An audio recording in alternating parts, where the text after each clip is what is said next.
Галзуу series сувгтан тав тамирлаа. За энэ удаад хэдүүлээ One Piece Season 2-оор үргэлжлүүлцгээе. Олон мэрэд нуршаад яах вэ? Тэгэхээр энэ галзуу цувралыг баяштай. Гэрэл дээрээ дөрөв хамтдаа өсөж хөгжих Bright Rise Teen Club-тай хамтран хүргэж байна. Та нар маань саба дараагүй саба адарцсан бол лайка дарахтал тэгэл болоо явчих юм шүү. Ингээд хэдүүлээ энэ галзуу цувралаа үргэлжлүүлцгээе.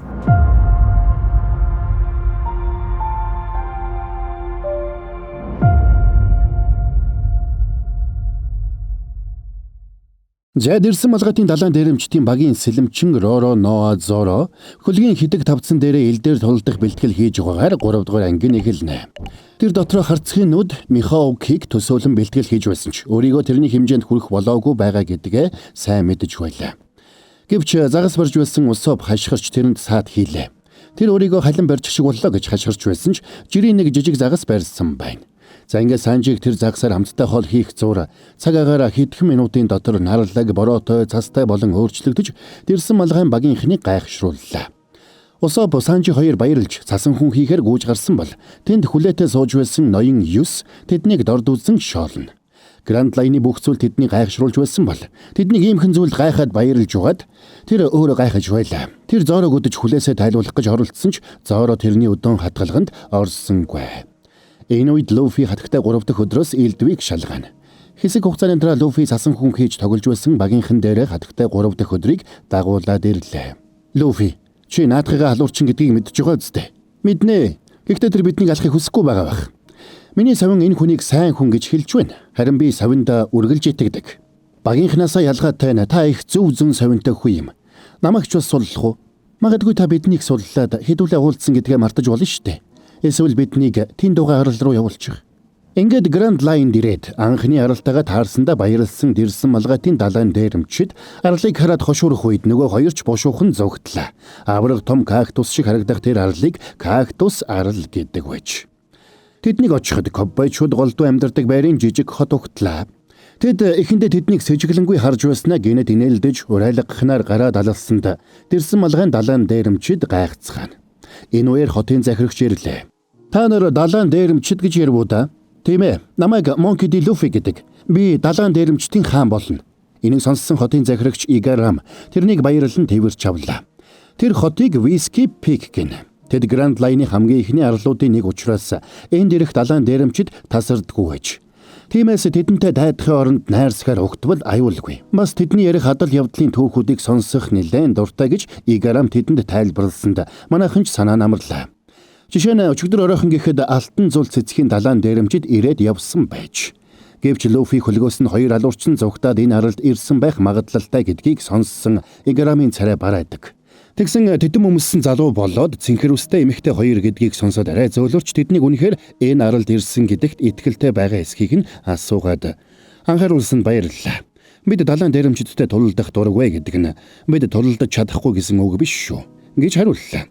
Тэд энэ арлаас хэрэгтэй зүйлсээ базаагаад хурдан явахыг хүссэн ч намигийн лог бос дараагийн арал руу заах хүртэл 1 хоног болох учраас тэд Whiskey Peak-д хонхосоор аргагүй болцгоно. Үүндээ ч манайхэд баяртай байлаа. Удалгүй орон хоолны хонх дуурахад тэд хотын төв ресторанд ирж наргинаа. Игарам өөрөө саксофон үлээж тентхийн уур амьсгал бүхэлдээ хөгжөөн цэнгэнээр дүүрлээ. Усоп тэнд цугласан хүмүүст багийнхаа адал явдлыг дэвэргэж ярьж хүмүүсийг гайхшруулж байсан бол бусд нь ч дэмжиж байлаа. Сэтгэл нь хөдөлсөн Луфи багтаа хөгжимчин авахар хайж байгаа Игарамд хэлсэн ч Игарам эвтэйхэн татгалзсан. Ингээд сэтгэл нь хөдөлсөн дэрсэн малгайн далайн дээрэмчидж айд санаа зовох зүйлгүй идэж ууцхана. Энэ үеэр арал дээр гарч ирсэн Барок Works-ийн хоёр хувцас хадаагаад хот руу явах гэж байлаа. Тэд хотод ноён 8 гэгчтэй уулзах ёстой байж. Тэгээд тэр хоёр даалгаврынхаа үр дүнг ноён 8-д танилцуулахаар салж явцгаана. Орой болоход нарган цэнгийн улам хавтгаарж байна. Луфи амаалахгүй идэж байсан бол Нами нэг гэлэмматай бооцоотой ууж байлаа. Харин Усоп хүмүүст дартсаар мэргийн шидэтгээ гайхуулж байсан бол Санжи Текний ард зогсчихсон. Борманы ур чадвараа гайхуулж байна. Nobody is more balanced.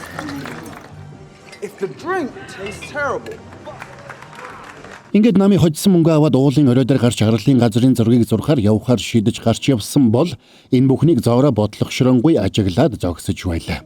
Тэр өөрийгөө харцгийн нүд Михаокийн хаанч хүрэхгүй байгаадаа урамгүй байна. Харцгийн нүд. Би тэрний хэмжээнд хүрэхэд гол байна да. Аялын удаг учир үүндэл оршдог юм шүү дээ. Чи аялах замдаа маш олон чанга залуустаа тулалднаа. Тэгээд дараагийн удаа харцгийн нүдтэй тулахад чи одоогийнхоос тис өөр болсон байна. Чи бэлэн болсон байх болно. Би үнийг совингоор мэдэрч байна. Тэр алуурчныг алдаад явуулчихсан тэр совинч нь үү? Миний буруу гэдгийг хараахан нотлоогүй байгаа шүү. Тэгэд Люфи үргэлжлүүлээд идэхээр явсан бол Санжи Текен дээрээ хоёр ихэр бүсгүйтэй ярилцаж зогсно. Тэр хоёр Санжид дээд рүүнд илүү сайн дарс байдаг учраас та нарт ам суулъя. Усопыг дагуулад хүрээд ир. Гэсэнд баярлсан Санжиж Усопыг дагуулад хамт явахаар болно. Энэ үеэр зэрэгэлдэх Бейкери дотор Люфи хамтдаа билуунуудыг хамааолохгүй идэж байлаа. Тэгсэн энэ үеэр хотын захирагч Играм ирлээ. Тэгэд тэр Люфигээс яаж юм залуугаараа ийм өндөр шагналтай далайн дээрэмчин болж чадсныг нь асуухад мань нөхөр тэрэнд өнгөрсөн хугацаанд хийсэн зүйлсээ товч ярьж өгсөнд Играм тэрний багийнхныг бусдыг дээрэмддэг биш харин жирийн хүмүүст тусалдаг болохыг нь ойлгоно. Тэгвэл би танд ганц л зөвлөгөө өгье. Та хэнд итгэх вэ гэдгээ сайн тунгааж байх хэрэгтэй шүү. Grand Line бол маш аюултай газар. Би их мундаг совинтой л доо. Хэнд итгэхээ шууд л мэддэг. Жишээ нь та байна. Таныг би сайн хүн гэдгийг хараад л хэлж чадхаар байна. Тэр алуурчин эмэгтэйч бас. Тэгсэн энэ үеэр өрөөнд хатагтай 3 дахь өдөр ороод ирлээ. Энийг харсан Люфи сандарсан бол Играм саксофон хөгжмөө бариад хэнд итгэх вэ гэдгээ сайн тунгааж вэ гэж хэлсэн байхаа гэдэм байна. Учир нь Baroque Works-ийн ноён 8 гэгч нь Играм өөрөө байж. Тэгээд тэр саксофоно үлээхэд хатагтай 3 дахь өдөр ховсдогч бүжгээ хийсэнд Люфич манараад тэр дороо ухаан алдаад унлаа. За ингээд Baroque Works-ийн хоёр тэмрэлтэн уулзахад 3 дахь өдөр даалгавар амжилттай болсныг ноён 8-д хэлдэг.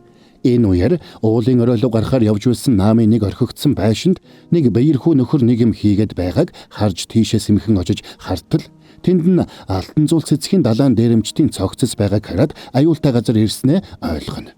Чи наадхаа харах ёсгүй байсан юм да. Энд хитрхи найрсаг байсанд гайхаад байсан юм а. Та нар далайн дээрэмчдийг дайлдаг биш алддаг юм байна. Үнэхээр тэд далайн дээрэмчдийг хошгоруулж цогтоож угаад устгадаг байж.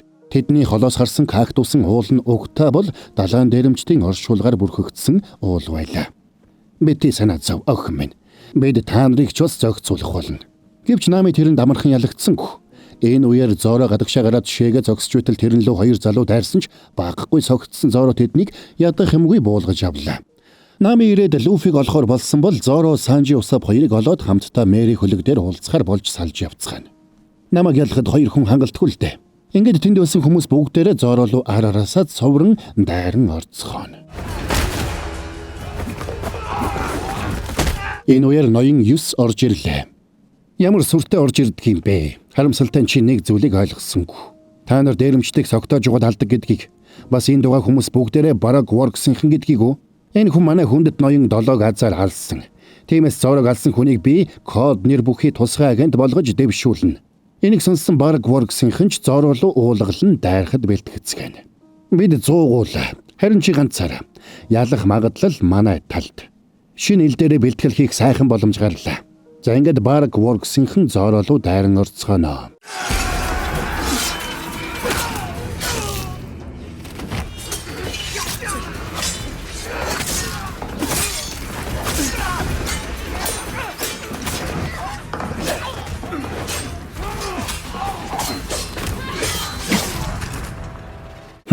Сайн илд байна.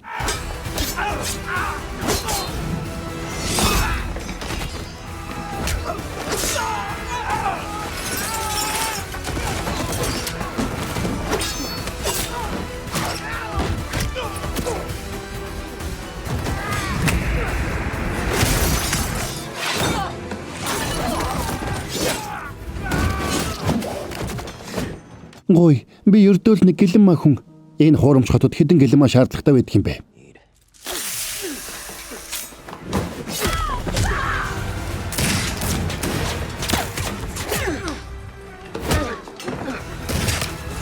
Чамайг хүчээ зөв тооцоолсон гэж найдаж байна. 100 агент байгаа гэсэн. Миний тоосноор чи 40-ыг унгах шиг боллоо. Чи шинэ элднүүдээ хэрэгэлж сурахгүй бол чи хизээч намайг болон миний элд Ёрог дийлэхгүй. 44 50 Hey,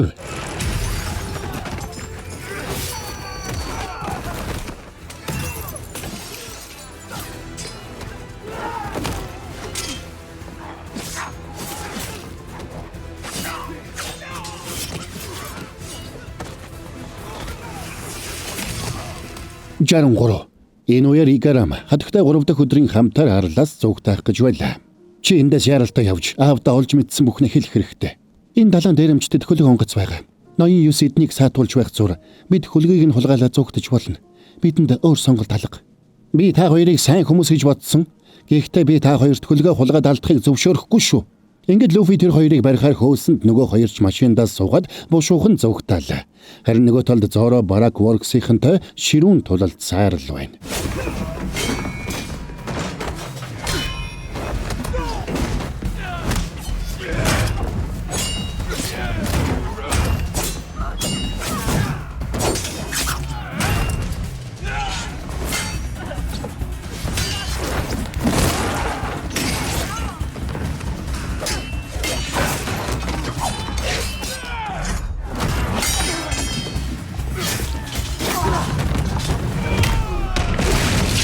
Зоро, бидэнд туслаарай.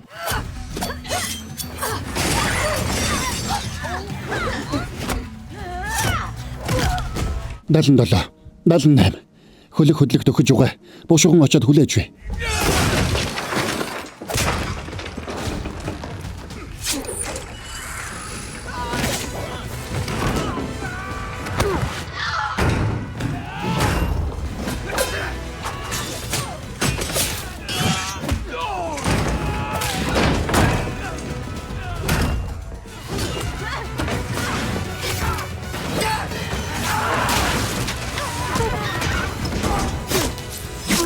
Ерэн 2. Энэ үед Луфи Играмын машины урд зүгтчихсэн давхиж явна. Тэгэд Намиг харсан даруйда машиныг онхолдуулаад нөгөө хоёрыг барьж авах гэсэн ч араас нь Барак Ворксын томчууд болох хатагтай Валентайн ноён 5-2 хүрээд ирлээ. Сонирхолтой тэр хоёр Луфи Намын хоёрыг биш, харин Играм хатагтай 3 дахь өдөр хоёрыг барихаар ирсэн байлаа. Ноён тэг биднийг илгээлээ. Гэхдээ бид та хоёрын нэмэлт хүч биш ээ. Харин та хоёрыг барихаар ирлээ. Та хоёрыг хэн болохыг бид мэдсэн шүү. Тэгсэн Играм хатагтай 3 дахь өдөр 2 Барак Ворксыг тагнахаар тэдний дунд шургалсан тагнуул байж. Ноён 5 гинэд хамраа ухаж угаад нусаа бөөрн хийлж нясалсанд асар хүчтэй дэлбэрэлт боллоо. Хамарны дэлбэрдэг буу. Тэр бомб чөтгөрийн жимс идсэн болохоор биеийнх нь бүх хэсэг дэлбэрэх боломжтой. Бүгд зүгтаарай. Нөгөө эмэгтэй нь хайччихва. Хатагтай Валентайн биеийнхэн жинг хүснээрээ ихсгэж багсгадаг. Уралсан Луфи тэр хоёр руу дайрах гэсэн ч бусд нь тэрийг дагуулад зүгтлээ. Энэ үеэр аргагүй байдалд орсон ноён 9 бейсболын цахиураа бариад залуусынхаа хамтар Зоро руу дайрч байна. Зороч сэлмэн амандаа зууж угаад 3 сэлмнийхээ эрдмийг үзүүлж ганц дайралтаар тэрний залуусыг бүгдийг буулгаж явна. Наад тэтмийг чинь унгах цаг ирлээ.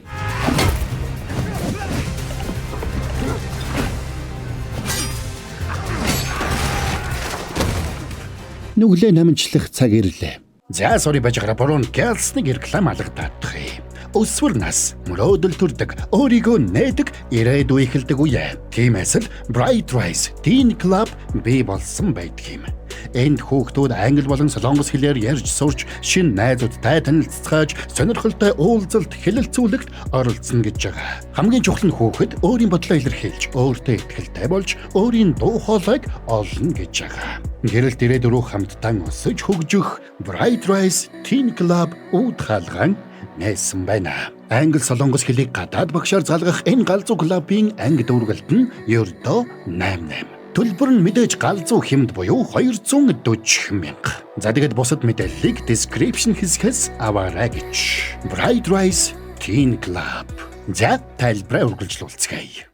Эмэгтэй Барак Ворксын агент хатагтай нэг дэх өдөр байлаа.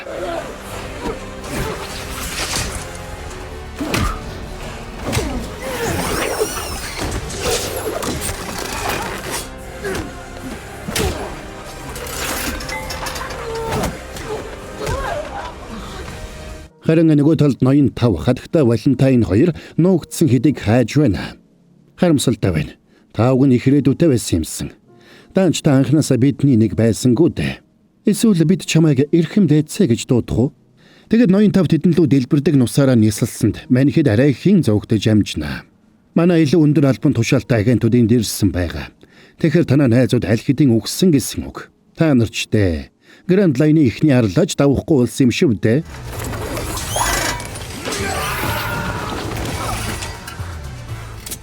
Дэлбэрэлтээс болоод Играм хүнд шаргацсан байж Тэгээд аргагүй байдалд орсон тэр хатагтай 3 дахь өдрийг хөлөгтөө аваад яаралтай Алабастагийн хаан тулсад хүргэж өгөхийг гуйлаа.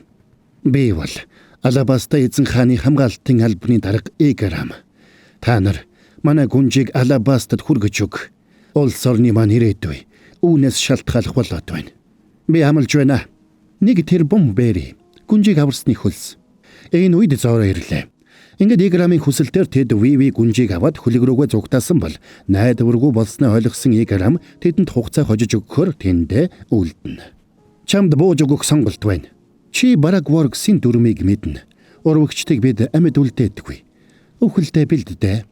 Арай болоогүй байна.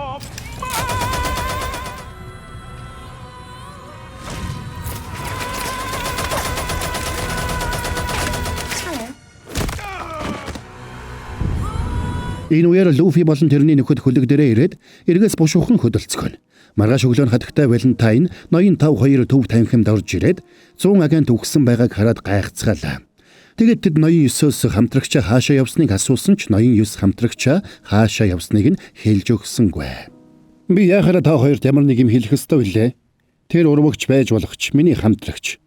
Би хамтрагчаасаа хизээж урвахгүй. Би чамд сүүлийн боломж олгоё. Чи хэлэхгүй бол би чиний толгойг бяцдэвсэн. Та хоёр миний хамтрагчийг барихаар ирээд барьж чадалгүй алдчихсан байх шүү дээ. Ноён тэг энийг чинь хизээч өршөөхгүй. Тэр та хоёрыг устгуулахаар азгүй чүдэг илгээчихсэн байгаа. Та хоёр намайг энд алж болгоч. Та хоёр ч бас аль хэдийн үхсэн гэсэн үг. Энэ үед Алабастагийн гүнж Виви Луфи болоод тэрний нөхдөд өөрийнхөө жинхэнэ үннийг хэлж байлаа. Миний нэрийг Нефертари Виви гэдэг. Алабастагийн гүнж. Би иргэний танд дэгдэхээр ажиллаж байгаа Барагворксын толгойлогчийг олж мэдхээр ажилласны эцэст ноён тэг гихчиг хэн болохыг олж мэдсэн. Би энэ мэдээг яралтай очиж хаан аавда хэлэх ёстой. Энэ үеэр хитэг дээр цэцгийн дэлбээ асгарч эхэлсэнд Вивигийн царай бараалаа. Тэгсэн тэдний хөлөг дээр Барагворксын толгойлогчдын нэг хатагтай All Sunday ирсэн нь тэр байж. Энийг мэдсэн дэрсэн малгайтынхан бүгд тэрэн лүү дайрсан ч цаадхан тэднийг ядах юмгүй зогсооно. Ингэх шаардлагагүй дээ. Хэрвээ би та нарыг алахыг хүссэн бол та нар аль хэдийн өгчихсэн байх байсан. Ноён 8-ыг өгсөнд харамсаж байна. Харин чи эдний толгойлогч юу? Monkey D. Luffy. Та нар Локпосо бяцхан цэцэрлэг гэдэг арал руу тааруулсан чинь харамсалтай байна. Grand Line-д юу ч тохиолдсон бид давж чаднаа. Миний малгайг өгөөд. Би та нарт нэг саналтай ирлээ. За ингэ тэр тэдэнд Eternal Pause буюу цорын ганц арал руу заадаг луужин өгөөд тэр луужинг дагаж хэний ч олохгүй аралд очиж нуугдвал тэднийг амьд үлдэх болно. Би та нарыг хамгаалах болно гэж хэллээ. Тохирлоо. Та бидэнтэй хамт явах уу? Хөөе, наадах чинь бидний тайсан. Надад бол өрх юм шиг л сонсогдож байна. Тэгсэн Луфи уурандаа луужинг бяц басаж орхилоо. Энэ хөлөг хаашаа явахыг чи шийдэхгүй. Та нар Виви гүнжийг авч яваад цагт Барагворксынхан та нарыг мөшгсөөр л байна. Чи өөрөө эрзэний хүн байж болох ч багийнхан чинь тийм биш шүү Monkey D. Luffy. За тэгээд All Sunday тэндээс явсанд Luffy-гийн багийнхан цаашид яахаа ярилццгаана. Тэгээд төлөвснийхээ дагуу бяцхан цэцэрлэг гэдэг арал руу очицгоолоо. Виви гүнж тэндээс өөр хөлөгт сууж Алабаста руу явхаар шийдсэн ч тэнд нь ямар ч хөлөг байсангүй. Өмнө нь ирж байгаагүй газарт ирсэндээ багийнхан бүгдээрээ баяртай байлаа. Энэ арлыг судалж газрын зураг зурхыг тэсэн ядан хүлээж байна. Энд баг хүн амьдрдаггүй юм шиг байна. Адал явдал биднийг хүлээж байна. Сайн уу бяцхан цэцэрлэгээ. Тэгсэн урдаас нь чангаар архирах сонсогдсонд бүгд тийшээ очиж үзэхээр яарцгаалаа. Санжи Зоро хоёр хинэн төрүүлж хоол болох хамтан агнахаа үзэхээр мөрийцэж хамт явсан бол сэтгэл нь хөдөлсөн Луфи хамгийн урд явна. Харин усаа байж хэрэг биштгэл хөлөг рүүгээ зугтаахад бэлэн байна. Арлын ургамал нь аврах том байсанд тэд гайхлаа. Тэгсэн ингэж явж угаад Санжи Зоро хоёр нэг том амтны мөр хөөгөөд бусдаасаа салчихна. Тэгсэн удалгүй Усоп хөлөг рүүгээ зугтаачихсан учраас Нами тэрний хойноос явж Виви Луфи хоёр цааш явцгаана. Ингэж яваа тэр хоёр урд өмнө харж байгаагүй зүйлээ харсан нь авраг том өвсөн тэжээлт үлэг гүрүүл байлаа. Энийг хараад сэтгэл нь хөдөлсөн Луфи шууд л сунж очоод үлэг гүрүүлийн толгой дээр гараад суучлаа. Харин нөгөө талд Санжи Зоро хоёр төөрчихсөн. Ой дундуур нэг дорол эргэлдэж байлаа. Гэвч мань хоёрт Луфи шиг аз таарсангүй. Учир нь тэр хоёр авраг том T-Rex-тэй таарлаа. Энэ үеэр Нами хөлөг дээрээ ирж Усопыг тайвшруулах гэж оролдоно. Гэтэл гинт чимээ гарч газар дөргснөө аврах том дайчин тэдэн дээр хүрээд ирлээ. Та нарт дарс байгаа юу? Дарса? Сайн дарсны араас сайхан хоол идэх сайхан шүү. Ингээд тэр мань хоёрыг барьж аваад явна. Харин нөгөө талд Луфи, Виви хоёр үлэг гүрэмлийн толгой дээрээс арлыг харж баясцгаана. Луфигийн энэ аимшиггүй зан чанар Вивид таалагдлаа. Тэгээд Виви тэрэнд Алабастад авраг том нугас ундаг тухай болоод Алабастагийн нийслэл Алубарна хотын хааны ордонд амьдардаг байсан тухайга ярьж өгнө. Ингээд Луфи тэрнийг төрлөх хотод нь заавал аваачиж өгөх амллаа. Тэгээд ярилцаж байхдаа Луфи гинэт хоолны үнэр аваад Вивиг дагуулад тийшээ явлаа. Зоро Санжи хоёр нөгөө T-Rex-ээ арайхийн алаад хинэн алсан талаар маргалдцгаана. Энэ үед Зоро нэг чимээ сонсож тэндээс холдсон бол Санжи T-Rex-ийн махыг шулгаар үлдлээ. Ингээд Зорог тэндээс холдоход эргэн тойронд нь нэг охин инээгээд гүгээд байх шиг. Тэгээд тэр охин сэмхэн Зорогийн хөлн дээр шар тэмдэг тавьсанд Зорогийн нүд нь шараар эргэлдээд буцаж хэвэн болдог. Энэ үеэр амттай хоол олж баярлсан Луфи, Виви хоёр өөр нэг авраг биетэнтэй таарлаа. Харин тэндээс холгүй байх арал дотор Нами Усап хоёр авраг биетнийг хоолоо бэлтгэж байгааг айсан байдалтай харж суун. Авраг биет өөрсдөр нь хоол хийх нь гэж тэр хоёр бодож байлаа. Тэгэд Усап зохиомл түүхүүдэд ярьж анхаарлыг нь сарниулах зур Нами зогтох арга бодож олохоор шийддэг. Таач агуу сүхтэй юм а. Энэ бол миний хамгийн итгэлд Зевсэг. Чи Зевсэгт дуртай мó? Тэгэлгүй яг уу? Би цагтаа 5 тонны лантуугаар нүхний мангасыг дарж явлаа. Ингээд Усап тэрэнд зохиомл түүхээ ярьж байх зур Нами тэндээс зүгтэх арга хайсаар. Гэвч удалгүй тэр авраг биет тэдний бодсон шиг хорон санаатан биш болохыг олж мэднэ. Тэр цагаас хойш намайг сүрлийн эзэн гэж нэрлэх болсон. Тэгвэл чи их зоригтой юм байна да. Миний булчин зориг шиг их хатуу. Бас амтгүй. Ийм хүчтэй хэр сайн иддэг байж таарна. Энэ шүл насид. Тэгэхээр та биднийг идэхгүй гэсэн үг үү? Би хүн иддэг бай. Би та хоёртой зүгээр л ярилцахыг хүссэн юм. Мань авраг биетнүүдийн Элбаф арлаас ирсэн улаан огр хочид Броги гэдэг байна. Тэр өөрийгөө Элбафын хамгийн хүчрхэг дайчин гэж бодож байлаа. Ингээд тэд найзууд болцгоно. Харин нөгөө талд хатагтай Валентайн ноён 5-2 арал дээр ирж байна. Тэр хоёр ноён тгийн илгээсэн хүмүүсээс өмнө амжиж дэрсэн малгайтын далайн дээрэмчд болоод Виви гүнжийг алхаар яарч байлаа. Тэгээд тэд хэсэг явсны эцэст ой дотор нэг лааны тосон байшин байхтаа таарч царай нь барайдаг. Тэгсэн байшин дотроос Барак Ворксын шилдэгүүдийн нэг ноён 3 гарч ирлээ. Тэр лааны тосны хүчтэй нэгэн байж. Тэр ноён 5-ын багийнхны бүтлгүүтлийг засахын тулд хамтрагчтайгаа тэр арал дээр ирсэн нь тэр байлаа. Тэр дэрсэн малгайтын багийнхныг амархан буулгаж аваад ноён 5 Валентайн хоёрыг зүйл дуусгаад явахыг хүсч байсан ч арал дээр 2 авраг биет байсан учраас тэр хоёроос тусламж авахар шийдэсэн нь тэр байж. Хариуд нь тэр хоёрын амийг өршөөхийг ноён тгээс гуйж өгнө гэж амласанд нөгөө хоёрч тэрэнд туслахаар болдог. Харин далайн өөр нэг хэрэг дээр Луфи өөр нэг авраг биетэнтэй найзууд болжээ. Тэр авраг биетийг авраг биет далайн дээрэмчдийн ахмад Цэнхэр огр хочид Дори гэдэг байж. Өөртөө адилхан далайн дээрэмчдийн ахмадтай таарснаа мэдсэн Луфи баяртай байлаа. Тэгэд Вивиг тэрнтэй танилцуулна.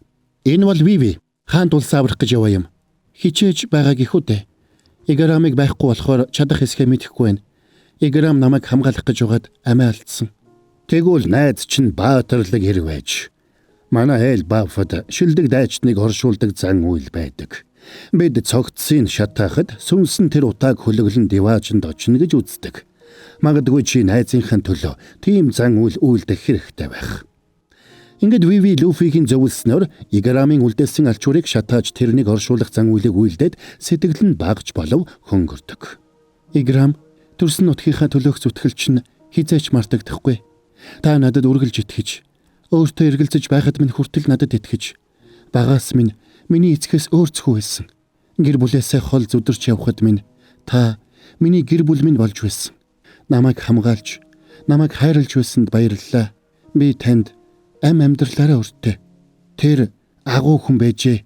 Харин нөгөө талд Броги шинэхэн 2 найздаа төрсөн нутаг Элбаф арлынхаа талаар болоод Элбаф арлын авраг биет дайчдын эр зоргийн талаар ярьж байлаа. Тэгсэн гинт галтуул дэлбэрсэнд Броги Зевсгээ бариад гарна. Учир нь энэ нь тулааны цаг болсны дохио байлаа. Элбафчуудын хувьд тулаанд хизээч бууж өгч болохгүй. Хэрэг тулалдсан бол нэг бол ялж алдарших ёстой, нэг бол нэр төртөөгөр үхэж алдарших ёстой байлаа. Гэтэл Броги Дори 200 жилийн туршид энэ арал дээр тулалдсан ч хинэн ч хэнийгээ ялж чадалгүй тэнцсээр байсан нь тэр байж. Энэ хугацаанд тэд нийт 73446 удаа тулалдаж тэнцсэн. Тэгээд ямар шалтгаанаар тулдаж эхэлснээ бүр мартчихсан байлаа. Авраг биетнүүд 300 жил насалдагч амьдралынхаа 3/1-ийг хоорондоо тулалдаж өнгөрүүлсэн нь тэр байж. Ингээд ширүүн тулаан үзэхэр болж баярлсан Усоп төрүүлээд гүйсэн бол агуйд үлдсэн Намигийн хөлн дээр нөгөө үл мэдэгдэх охин ногоонгийн тэмдэг тавьсанд Намигийн нүд ногооноор эргэлдэснээ зүгээр болоод цаашаа явдаг. Харин ой дотор Зоро ягд ч юм өөрийгөө барьж чадахгүй инээсээр байна. Тэр зогсох гэсэн ч зогсож чадахгүй байлаа. Гэвч тэрнийг нэг л хачин байгааг Санжи анзааралгүй тэрэгсээ шулж маха хүлэг рүүгээ аваачаар явдаг. Удалгүй хоёр авраг биетэн тулалдахаар боллоо. Усоп баяртай байсан бол Нами ямар ч сэтгэл хөдлөлгүй гүлийсэн байна. Ингээд Луфи Виви хоёр Усоп Нами хоёртой нэгдэж гайхалтай тулаан үзэх болсондоо баярлцгаана. Тэр хоёр авраг биет уламжлал ёсороо бие биенээ дарсаар дайлаад тулаанаа эхлүүлдэг. Тэр хоёр хоёулаа тус бүрдээ 100 сая бэлэгийн шагналтай зартай далайн дээрэмчид байж.